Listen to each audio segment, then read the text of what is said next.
In the quiet hours before dawn, the faint hum of a car engine echoed near the Fua reservoir. Moments later, flames pierced the darkness, an inferno consuming metal, smoke, and secrets. When firefighters arrived, they expected an accident.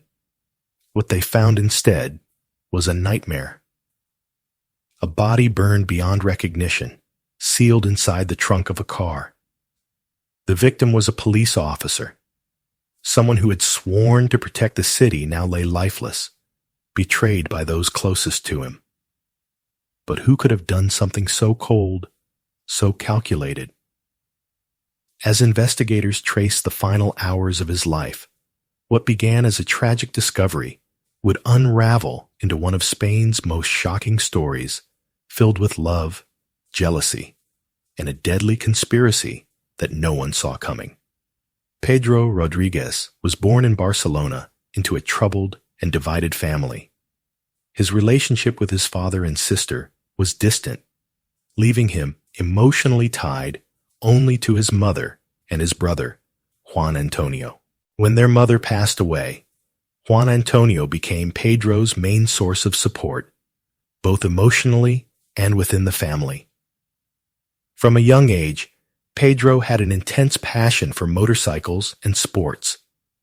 Athletic, energetic, and determined, he pursued a career that reflected his love for movement and discipline. In 2008, he joined the traffic division of the Guardia Urbana, the police force that operates exclusively within the city of Barcelona. Meanwhile, his brother followed a similar path, training to become a police officer as well. For context, in Spain, the Guardia Urbana handles municipal duties within Barcelona, while the national police cover the rest of the country. In 2014, Pedro married a woman named Patricia, and together they had a son, but the marriage was short-lived. Within a few years, Patricia began to notice changes in her husband's behavior, coldness, emotional distance, and rumors that he was seeing another woman. Friends told her they had seen Pedro with someone else, a woman with 2 daughters. The couple began to argue constantly, and by 2016, Pedro asked for a divorce. He denied there was another woman involved, but soon after, he moved to another town to live with Rosa Peral, the woman who would later be at the center of a shocking criminal case. Rosa was also a member of the Guardia Urbana, and like Pedro, she had 2 children from a previous marriage. When Pedro's body was later discovered, the police quickly contacted his ex-wife, Patricia, who confirmed that their relationship had ended long before and that he was now living with another woman from the same police force. Investigators soon learned that Pedro had been temporarily suspended from duty for assaulting a man who had jumped a traffic control point, an incident captured on security cameras. Rosa, on the other hand, was on medical leave at the time, reportedly suffering from depression. When the police reached out to Rosa for questioning, she said the last time she had seen Pedro, they had argued, and he had left the house. She claimed he often disappeared for days after their fights, and that his temper could be volatile. On May 4th, officers informed her that Pedro had been found dead. Her reaction was surprisingly calm, and when asked to come to the station, she refused, saying she couldn't leave her daughters alone. She promised to come the next day, and from that moment, the investigation began to focus on her. When Rosa arrived at the station on May 5th, she gave her first statement suggesting that Pedro's death might be linked to the mafia, a theory investigators found strange and baseless. In her second statement, she admitted that she and Pedro had been in a relationship for about 8 months. She said that 2 days before his body was found, they had argued over Pedro's jealousy toward her ex-husband. After the fight, he supposedly left home, but later sent her a message, apologizing and declaring his love. According to Rosa, that was the pattern of their relationship: arguments, jealousy, silence, and reconciliation. Because of this, she said she hadn't been alarmed when he disappeared for 48 hours. However, her story did little to help the police. It only painted Pedro as a jealous and impulsive man. Days after his funeral, Rosa returned to the police station to give another statement, this time accusing her ex-husband Ruben of being the killer. She described him as controlling and jealous, implying that he might have murdered Pedro out of rage. Ruben, when questioned, admitted that their marriage had been full of fights, but he insisted that his jealousy had been justified. Rosa, he said, had been unfaithful multiple times, first with a co-worker named Albert, and later with Pedro. He explained that he had long stopped caring about her romantic life and had never confronted her lovers.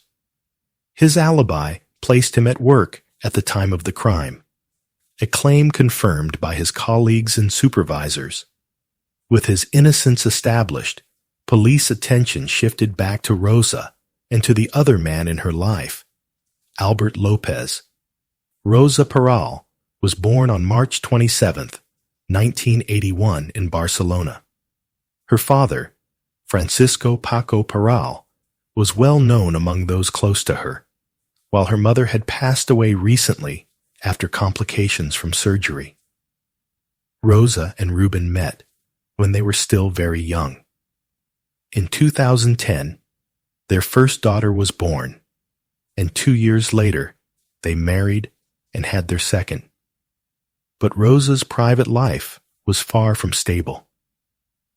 According to Ruben, Rosa began an affair with her colleague Albert Lopez while they both worked at the Guardia Urbana.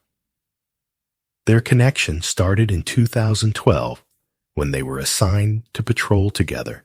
By 2013, just a year after the birth of her second daughter, Rosa and Albert began a secret relationship.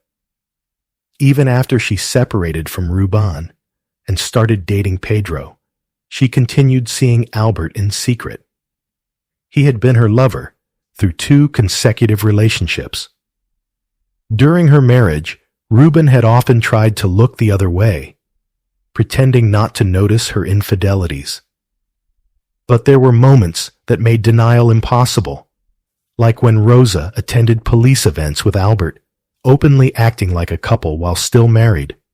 Eventually, Ruben could no longer take it, and they separated. But despite their long affair, Rosa and Albert never made their relationship official. She wanted something serious, but he refused. Albert didn't want children and had no interest in becoming stepfather to Rosa's 2 daughters.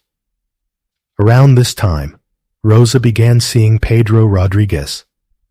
Unlike Albert, Pedro wanted to build a family with her, and he showed genuine care for her daughters.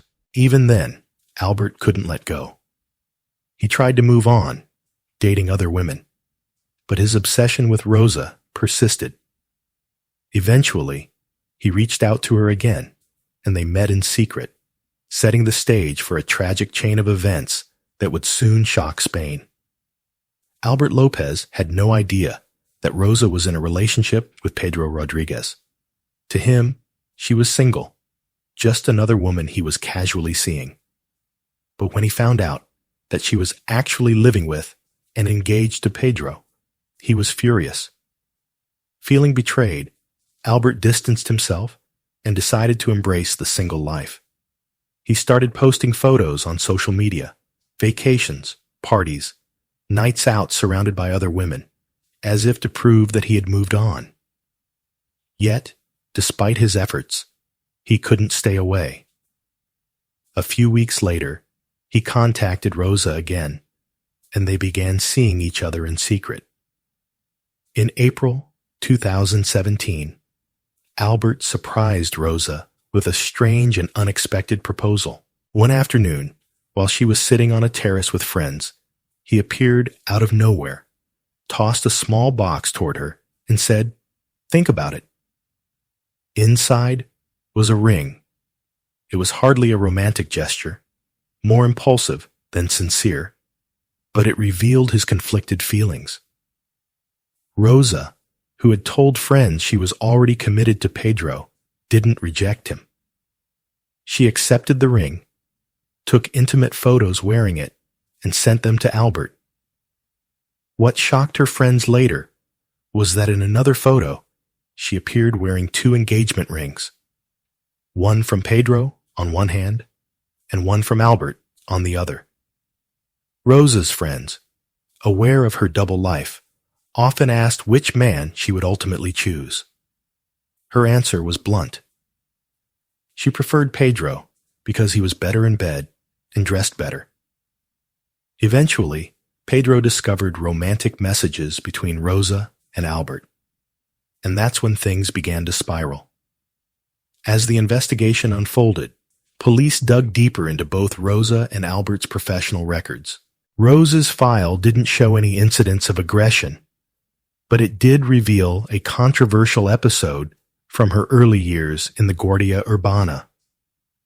When she was just 23, shortly after joining the force, someone hacked her email and distributed an intimate photo of her to all her colleagues, a clear case of revenge porn. She filed a complaint over a year later, accusing a sub-inspector of being responsible.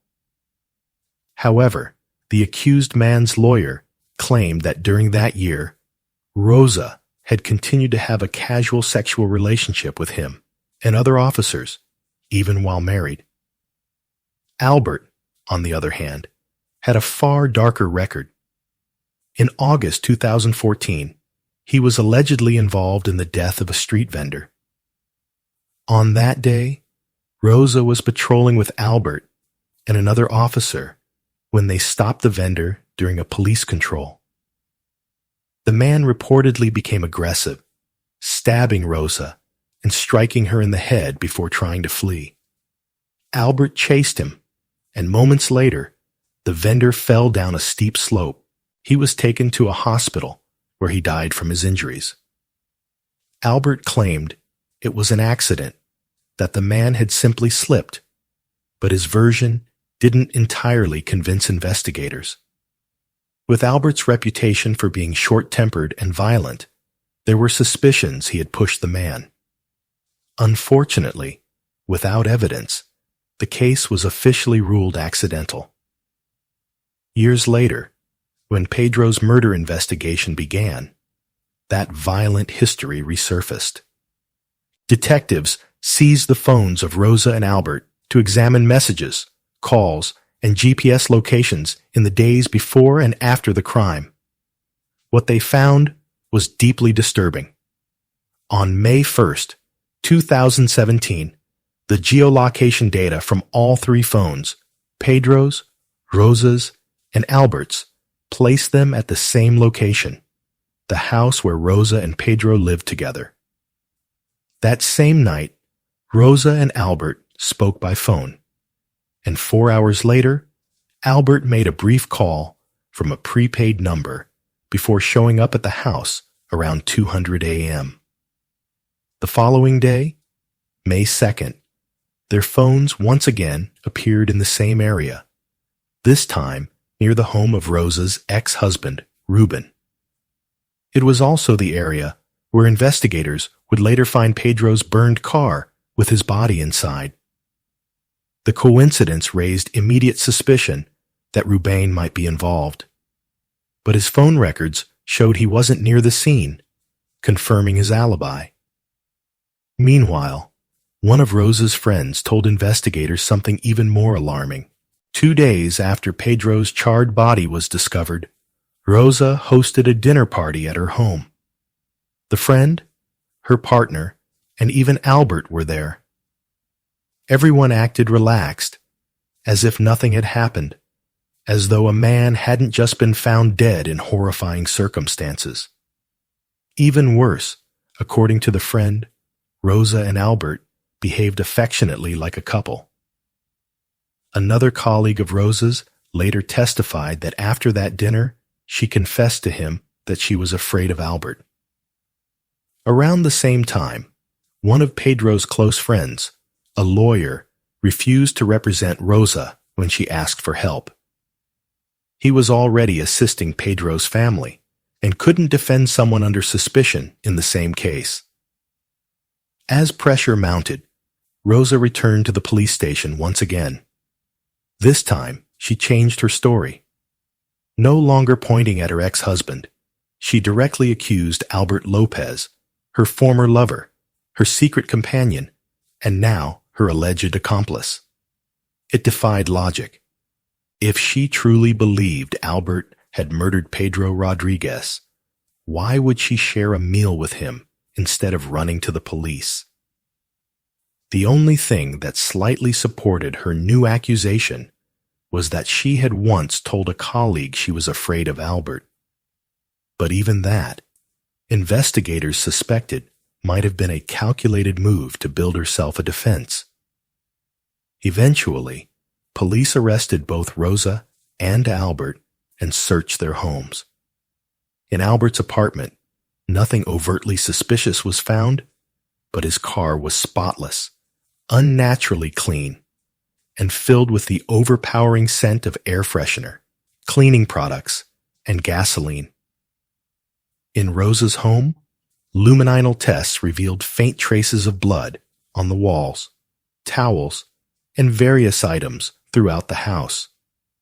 Investigators also noted fresh paint on certain areas and that she had recently gotten rid of a sofa and redecorated a specific room, as if attempting to conceal something.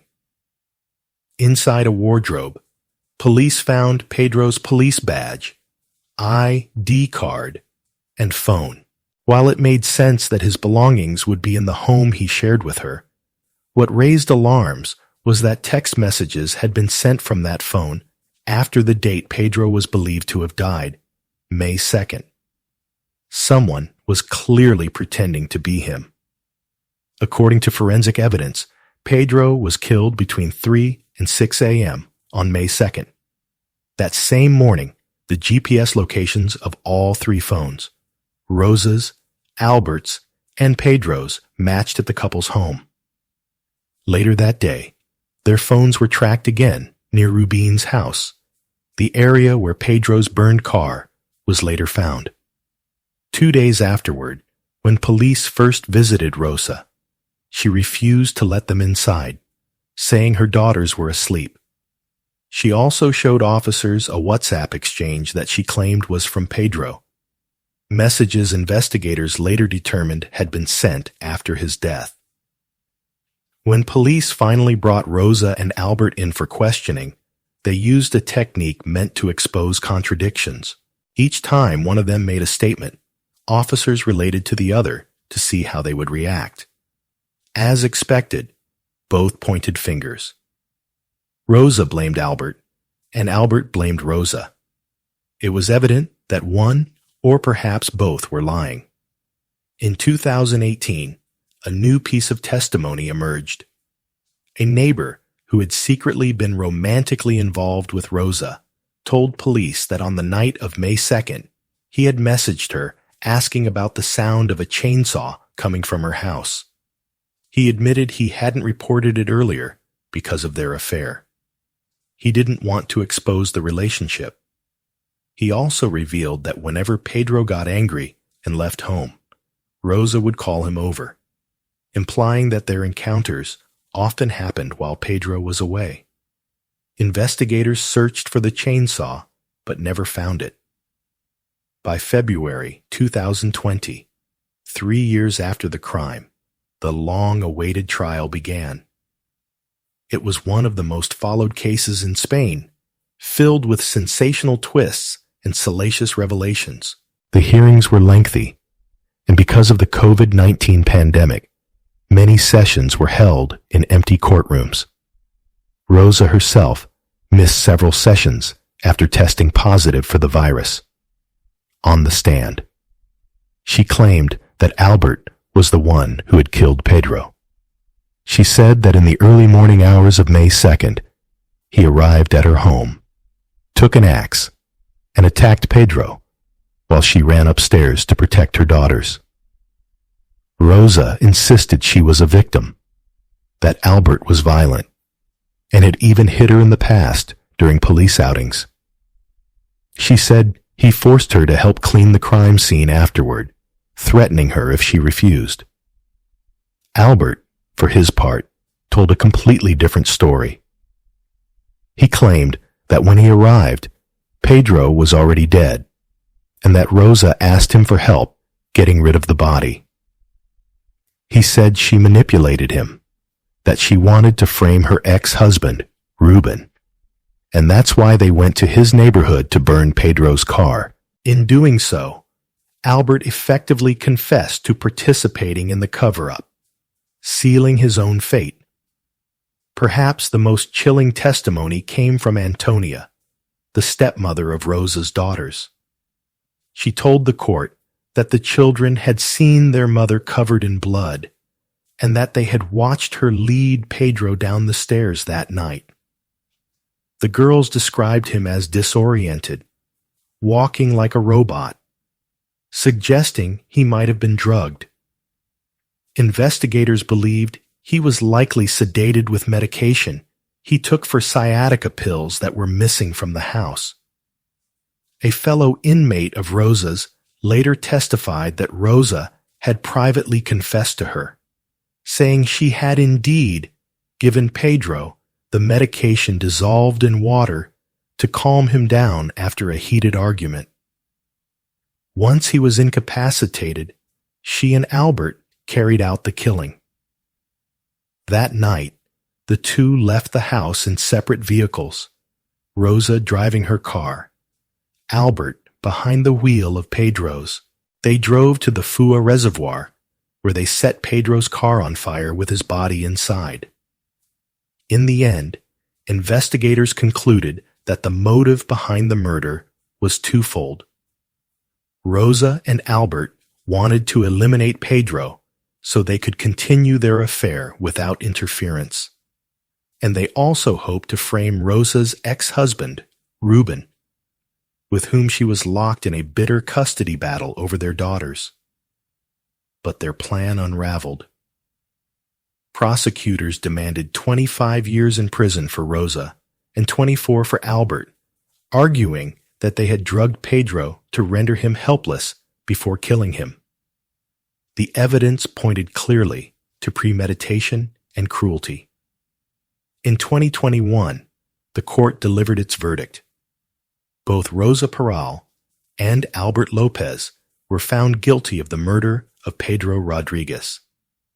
They were also ordered to pay nearly 885,000 euros in compensation to Pedro's family.